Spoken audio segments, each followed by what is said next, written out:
Another year has came and gone, and quite frankly, we have a brand new, reigning, defending, undisputed best crowd ever. Well, I will bring that question up as to whether or not this crowd we had at WWE Backlash has done better than the crowd at Puerto Rico, but that'll be for tomorrow. For now, let's talk about the show featuring one of the greatest crowds we've ever had, WWE Backlash France. But before we do, feel free to like, comment, subscribe if you like daily wrestling content. We have that over here. Also, don't forget, peep the Twitch, the Discord, the Twitter, and the main YouTube as well. Let's get into it. We start off with the tag team match between Kevin Owens and Randy Orton and the team of RKO versus the new, more dangerous than ever bloodline of Solo Sikoa and Tama Tonga in Tama Tonga's main roster pay-per-view debut. And quite frankly, these guys were not going to have a standard simple match. No, they were going to beat the absolute hell out of each other before the bell could even ring. And Nick Aldis came out and said, you know what? It's Extreme Rules. And so the chaos and carnage would begin, and this match would be the hot, heated opener that we were hoping that it was going to be. And one very, very fitting, considering how hot and heated this crowd was going to be as well. And I would recommend going ahead and recommend popping this match on. You can watch this yourself.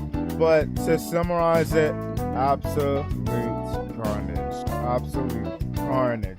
It was back and forth throughout the match. However, ultimately, come the end, Tama Tonga got dropped by Kevin Owens and Randy Orton. And things are setting up to go rather dire up until the debuting Tonga Loa made his surprise debut in the WWE, ultimately giving the victory to Solo Sikoa and Tama Tonga, with a lot of people being surprised, especially considering there is no word on his contract status in New Japan Pro Wrestling. Nevertheless, the bloodline is growing and is most likely going to obtain another new member in Jacob Fatu, and who knows who else may even find themselves aligned in Solo's new bloodline. I am ready to see where the story goes. Triple threat match: Bayley, Naomi, and Tiffany Stratton. And I'ma just say this now. Quite frankly, it is a matter of time before Tiffany Stratton finds herself as the undisputed women's champion, or the women's world champion. All three of these women had a good showing, and it seemed like any one of them could have potentially walked out with a victory. However, in the end, it was Bayley that walked out, still your undisputed women's champion.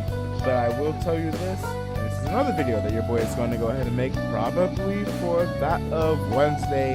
Who do I see every single current champion who's entitled to? Spoilers, I see Bayley dropping the women's championship around SummerSlam to Tiffany Stratton, following a bit of a better story, more momentum being built for Tiffany time. So who knows? Maybe she'll even become Miss Money in the Bank instead. One of the greatest entrances we've had in God knows how long. Main event, Jey Uso coming out in the crowd, absolutely. Now, I would say this, throughout the show, the crowd was going absolutely insane for everybody and everyone, both on Backlash and on SmackDown, with the exception of the AOP. But quite frankly, these guys have given Jey. I've seen a lot of comparisons to that of Bad Bunny in Puerto Rico, and you know what, it's reasonably fair. The Eating Fireflies, as some have dubbed it. This has proven to be an absolutely enjoyable match. And I will say this now, one day I would love to see main event Jey Uso live up even more so to that name and walk out of a pay-per-view as the reigning, defending, undisputed WWE champion. And you know what? Maybe that could be a part of the beginning or the end of the Bloodline story. Who knows? Who knows? Nevertheless, the Judgment Day did interfere in this match. Damian Priest and Finn Balor. Rhea Ripley out with an injury. Dominic Mysterio also out with an injury. And ultimately, this would lead to a couple of near falls, including a frog splash. Both had traded moves back and forth. Razor's Edge, as well as a spear from Jey Uso. However, in the end, the Judgment Day and they're interfering with the seemingly new leader of the Judgment Day would ultimately prove too much for Jey Uso, as Damian Priest would retain. However, in the following minute after the match, it showed that, and I'm gonna tell you this now, there's no chance that the Judgment Day is walking out of Clash of the Castle with Damian Priest. And I mean with Damian Priest. I mean, you could also say without the world title as well, but Damian Priest is 100% leaving the Judgment Day in the next month. Remember my words. Remember my words. And before you ask why, Damian Priest was not happy with them interfering, legitimately scolding JD McDonagh before JD got super kicked. And after the match, he saw them beating down Jey Uso, shoved them away, borderline was about to start fighting at them, start throwing hands with them, if not start throwing them, before telling them to stand by his side.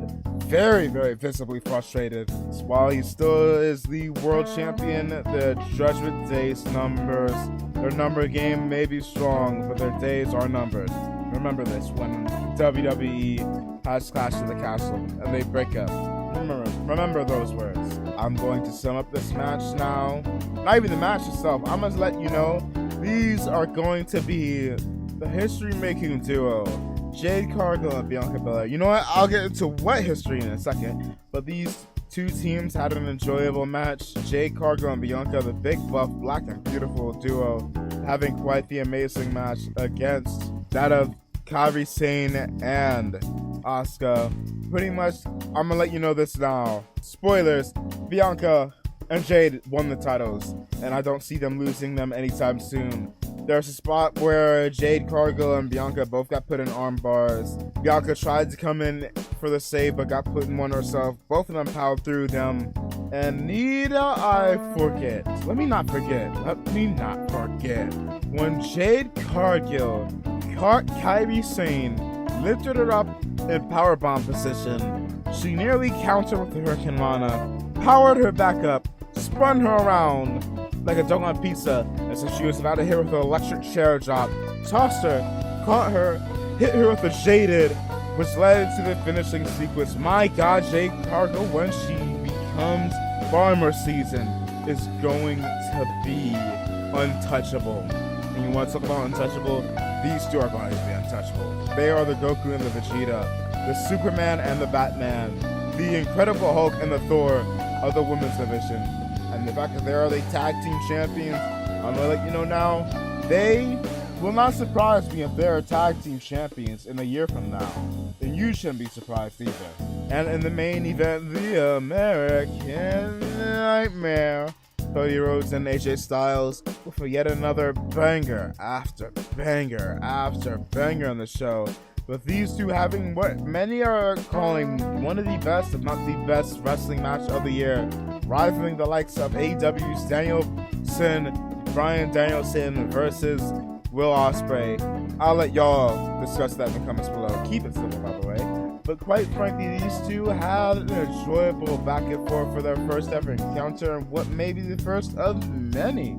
But quite frankly, my God, there was, I'm gonna go back to this spot here. Okay, not quite here, but there was one point where Cody Rhodes hit an absolutely terrifying Cody Cutter, where this man nearly dropped himself on his head. Dude nearly did a full-on moonsault for a Cody Cutter. Countered a phenomenal forearm with the super kick.